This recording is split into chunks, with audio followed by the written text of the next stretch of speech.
first episode in a video series I'm going to be doing where I tell you a short story. I make the moral really clear, ask you a few questions so you can apply the wisdom to your own life. I add a few quotes and we'll see where it goes from there. So for now I just want to tell you the story, and I would love to hear what you think about it. And if you want me to tell a lot more of these stories, or if I should focus more on the book reviews. Alright, and I'll take that into account as I decide. Now let's begin with the story. This story is called Why Emotions Are Like Gifts. Let's begin. In ancient Greece, Xenophon, a student of Socrates, tells a short story about Socrates in his book Memorabilia. One day a man was fuming to those around him about an incident he had experienced earlier in the day. When he had bid a passerby good day, that person had the nerve to not return the salutation. Overhearing the man's complaints, Socrates said, "It's something to laugh about. If you met a person suffering from a physical injury, you wouldn't fly into a rage. But because you stumbled into a poor soul with bad manners, you feel annoyed." The same day I read this, I was running in some beautiful scenic trails in the forest, looking out over the majestic mountains topped with snow, right around where I live. There are often people walking, running, or riding their bikes there. And, knowing the burst of joy I get and give when greeting strangers, I always make sure to say, "Hey there," in a cheerful tone before running along. Then the inevitable happened. When I greeted a woman cheerfully, can you believe it? She had the nerve to not return the favor, and even frown at me as if I was some crazy person.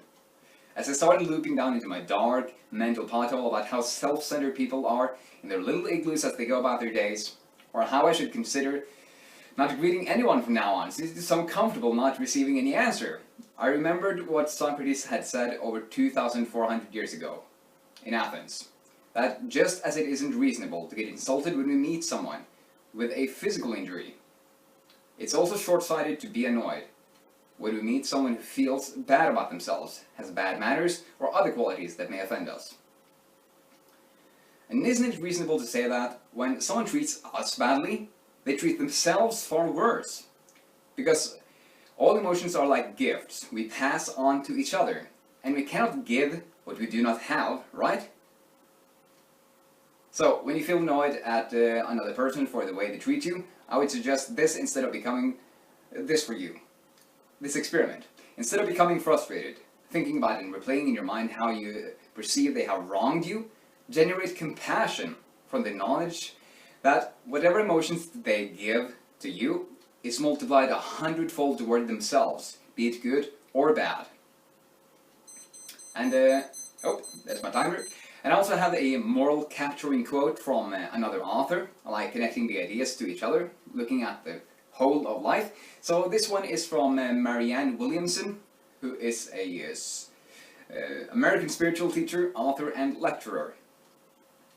She says, "Without nourishing our own souls, we can't nourish the world. For we cannot give what we do not have. As we attend to our souls, we emanate invisibly and involuntarily the light which we have received." And I also like adding my own moral capturing quotes in these stories. So this one is from me. Emotions are like gifts, and we cannot give what we do not have. That's Frode Osen, philosopher, which means lover of wisdom, at yourlifeacademy.org.